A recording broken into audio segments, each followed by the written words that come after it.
الحمد للہ نحمده ونصلي على رسوله الكريم وعلى آله وصحبه ومن تبعهم بإحسان إلى يوم الدين. أما بعد، يا أيها الذين آمنوا ادخلوا في السلم كافة ولا تتبعوا خطوات الشيطان إنه لكم عدو مبين. ایمان والو، اسلام میں پورے داخل ہو جاؤ اور شیطان کے قدموں کی تابع داری نہ کرو، وہ تمہارا کھلا دشمن ہے.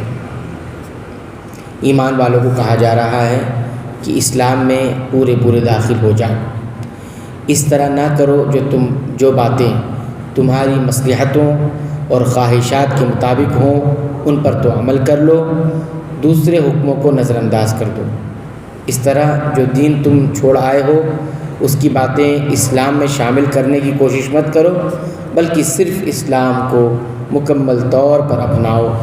اس سے دین میں بدعات کی بھی نفی کر دی گئی، اور آج کل کے سیکولر ذہن کی تردید بھی، جو اسلام کو مکمل طور پر اپنانے کے لیے تیار نہیں، بلکہ دین کو عبادت یعنی مساجد تک محدود کرنا اور سیاست اور ایوان حکومت سے دین کو نکال دینا چاہتے ہیں.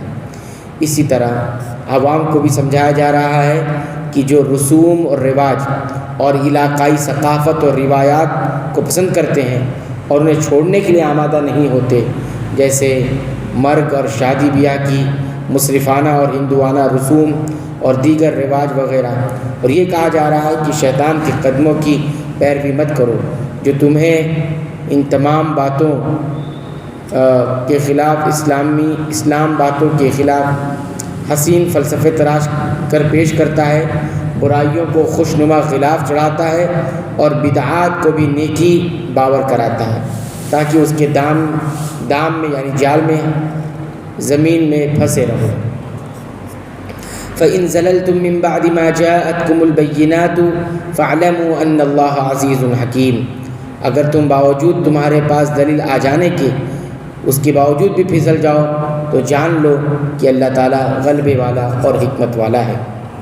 هل ينظرون إلا أن يأتيهم الله في ظلل من الغمام والملائكة وقضي الأمر وإلى الله ترجع الأمور. کیا لوگوں کو اس بات کا انتظار ہے کہ ان کے پاس خود اللہ تعالیٰ بادل کے سائبانوں میں آ جائے اور فرشتے بھی اور کام انتہا تک پہنچا دیا جائے؟ اللہ ہی کی طرف سے تمام کام لوٹائے جاتے ہیں. یہ تو قیامت کا منظر ہے جیسا کہ بعض تفسیری روایت میں ہے. یعنی کیا یہ قیامت برپا ہونے کا انتظار کر رہے ہیں، یا پھر اس کا مطلب یہ ہے کہ اللہ تعالیٰ فرشتوں کے جلوے اور بادلوں کے سائے میں ان کے سامنے آئیں اور فیصلہ چکائیں تب وہ ایمان لائیں گے؟ لیکن ایسا اسلام قابل قبول نہیں. اس لیے قبول اسلام میں تاخیر مت کرو اور فوراً اسلام قبول کر کے اپنی آخرت سنوار لو.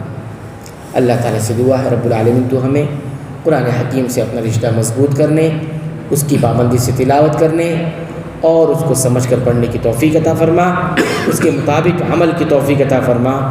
اے اللہ تو ہمیں بخش دے، ہمارے والدین کی مغفرت فرما، تمام مسلمان مومن اہل توحید کی مغفرت فرما. آمین.